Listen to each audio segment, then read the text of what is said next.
매일 성경 묵상을 돕는 해설 가이드입니다. 안녕하세요. 묵상 코치입니다. 함께 읽고 나눌 말씀은 아모스 2장 4절에서 16절까지 말씀입니다. 본문은 유다의 죄를 언급하는 4절에서 5절과 이스라엘 죄를 언급하는 6절에서 16절로 구성되어 있습니다. 유다의 죄를 언급할 때는 앞서 나온 심판의 사이클이 그대로 반복되는데 이스라엘 죄를 언급할 때는 심판의 사이클 마지막 부분이 등장하지 않은 채 마무리됩니다. 4절에서 5절은 유다에 대한 심판입니다. 아모스 1장 1절에서 2장 3절까지 열방에 대한 심판을 접한 북왕국의 독자들은 그동안 내심 기쁘게 생각했을 것이 분명합니다. 왜냐하면 자신들과 적대 관계에 있는 열방을 심판한다는 것이므로 자국 이스라엘에 도움이 될 것이라고 여겼을 것이기 때문입니다. 그런데 2장 4절에 오면서 이야기 흐름이 전면적으로 달라집니다. 바로 하나님의 백성인 남유다 왕국을 심판하겠다 하시면서 열방에 대한 심판 사이클과 똑같은 방식으로 남유다를 대하고 있기 때문입니다.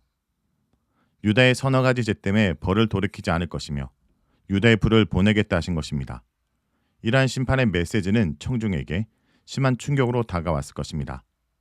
이 말씀은 언약 백성인 유다라고 해서 하나님의 심판에서 무조건 벗어나는 것이 아님을 뜻합니다. 하나님 앞에서 범한 죄는 엄중하게 다뤄질 수밖에 없다는 것을 보여줍니다.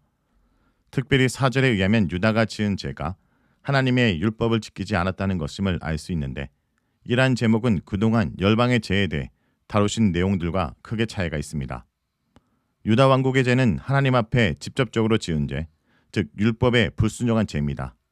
따라서 유다의 죄는 엄중하게 다뤄질 수밖에 없는 것입니다. 6절에서 9절은 이스라엘의 범죄입니다. 남왕국 유다에 대한 심판의 예고에 이어서 북왕국 이스라엘에 대한 심판의 예고가 6절에서 시작됩니다. 이 사실은 유다의 심판이 내려왔다는 4절에서 5절의 메시지보다 훨씬 더 심각하게 청중에게 다가갔을 것이 분명합니다. 왜냐하면 아모스의 1차 청중이 바로 북왕국 이스라엘 백성들이기 때문입니다. 청중은 열방에 대한 심판에 이어 유다에 대한 심판이 나왔을 때 상당히 놀랐을 것이지만 자신들에게 심판이 임한다는 메시지가 나오지 않았기에 안심하고 있을 수도 있습니다. 그런데 이러한 일련의 심판 시리즈 중에서 맨 마지막의 클라이맥스 부분에서는 북왕국에 대한 심판 사이클이 등장하는 것입니다. 이러한 심판 신탁의 배열 순서로 보면 지금까지의 열방 심판과 남왕국 유다에 대한 심판 신탁에 이어서 최종적으로 북왕국이 나오게 되는 것이기에 문맥상 가장 큰 충격은 북왕국 심판에 있다는 것이 분명하게 됩니다. 하나님은 열방을 심판하시는 것처럼 남왕국을 심판하겠다 하신 것 같이 똑같은 방식으로 북왕국 역시 다루실 것이란 의미가 됩니다.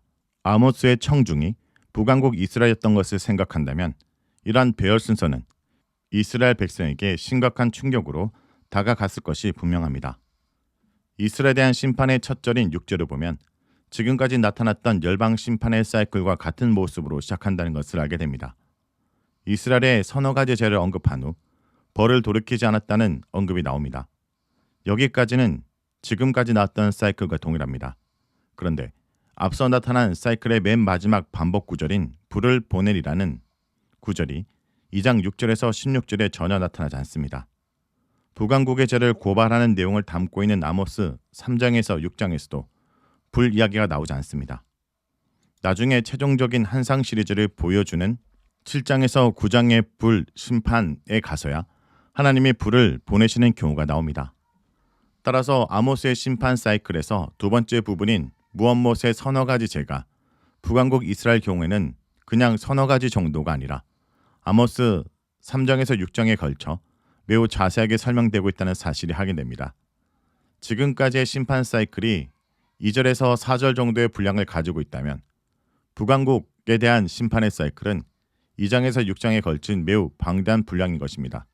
이스라엘 심판이 열방, 남왕국 심판대에 위치하고 있다는 점, 그리고 북왕국 심판의 내용이 2장에서 6장에 걸친 반대한 양을 자랑한다는 점을 고려하면 북왕국 이스라엘에 대한 메시지가 아모스 선지자의 중심 메시지인 것을 우리는 파악할 수 있게 됩니다. 이스라엘이 죄를 떠나 하나님께로 돌아와야 하는 이유를 이렇게 오래 설명해야 하는 하나님의 아픈 마음, 돌아오기를 원하시는 뜨거운 마음을 우리는 이 본문들을 통해 읽어낼 수 있어야 합니다. 6절에서 9절에 이스라엘의 범죄 사항을 기록한 자세한 목록이 등장합니다. 그동안 열방의 죄가 간략하게 기록된 것과 다르게 이스라엘제를 매우 자세히 기록합니다. 유다의 제를 기록할 때는 여호와의 율법을 멸시했다고 간략하게 기록했던 것과 비교됩니다. 이스라엘제는 이웃을 향한 경제적인 죄, 힘없는 자들을 압박한 죄, 음란한 죄, 우상을 섬긴 죄 등입니다. 하나님은 9절에서 아모리 사람들, 즉 가나안 사람들을 심판하셨던 것을 상기시켜 주십니다. 제약의 결과는 멸망이라고 경고하신 것입니다. 10절에서 12절은 이스라엘의 범죄입니다. 이스라엘 죄에 대한 설명이 더 깊어집니다. 하나님은 먼저 출애굽 사건을 언급하십니다. 하나님께서 이스라엘을 하나님의 언약 백성으로 택하셨다는 의미이며 따라서 하나님의 민족으로서 정체성을 가지고 살아야 했다는 사실을 말씀하려 하시는 것입니다. 심지어 11절에서는 이스라엘 중에서 선지자와 나실인이 나오게 하셨다고 언급하십니다.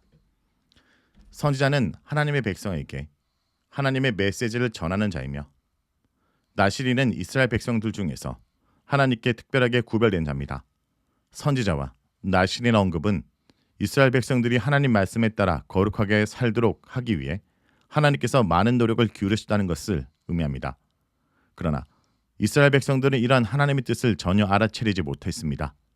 12절은 이스라엘이 나실인과 선지자 역할을 멸시하여 자신의 사명을 감당하지 못하게 방해했다는 사실을 말합니다.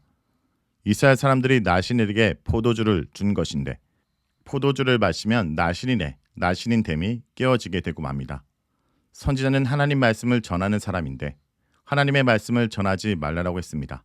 다시 말해 이스라엘이 하나님 말씀을 따라 하나님 백성으로 살려는 마음이 없었다는 사실이 지적되고 있는 것입니다. 13절에서 16절은 심판의 엄중함입니다. 13절에서 16절은 여러 가지 반복적 표현 기법을 통해서 하나님의 심판이 엄중하게 내려질 것을 경고하고 있습니다. 13절에서 곡식단을 가득 실은 수레처럼 하나님께서 이스라엘을 누르실 거라고 말하는데 이는 심판이 엄중할 것이라는 사실을 보여줍니다. 14절부터 16절까지의 내용은 그 어떤 사람이라도 심판의 엄중함에서 벗어날 수 없다라는 사실을 집중적으로 강조합니다. 빨리 다른 박질하는 자가 도망갈 수 없다는 것은 도망가는 일에 가장 능한 사람조차 도망갈 수 없다는 사실을 보여줌으로써 그 어떤 사람도 도망갈 수 없을 것이라는 점을 보여줍니다. 강한 자도 힘을 낼 수 없고 용사도 목숨을 구할 수 없고 활을 가진 자도 설 수 없고 말 타는 자도 목숨을 구할 수 없고 심지어 용사 가운데서 마음이 굳은 자도 결국 벌거벗고 도망하게 될 것입니다. 이 목록은 그 어떤 사람도 하나님의 심판에 피할 수 없다는 사실을 강조하는 기능을 합니다. 이스라엘은 하나님께로 돌아와야 합니다. 아직 심판의 사이클이 완성되지 않았습니다. 그러므로 속히 돌아와 하나님의 심판이 이르기 전에 주님 앞에 회개해야 하는 것입니다. 성도 여러분, 심판의 날에는 누구도 하나님의 진노를 피할 수 없습니다. 심판의 범위가 이방 나라들처럼 한 도시나 통치자가 아닌 이스라엘 전체에 임할 뿐 아니라 하나님께서 직접 심판하는 강도 높은 심판이 될 것입니다. 어쩌다 잘 넘어간 제약이 하나님의 묵인이 아니기에 이제라도 멈추고 돌아서야 합니다. 말씀을 놓고 기도하겠습니다. 주님, 세상에 악한 자들이 심판받는 것을 보며 나는 그 심판의 대상이 아닐 거라고 죄를 짓는 우리의 악함을 용서해 주옵소서. 하나님 백성이 짓는 죄가 주님 앞에 더 큼을 깨닫고 주님께 돌이키는 자가 되게 해 주옵소서. 예수님의 이름으로 기도합니다.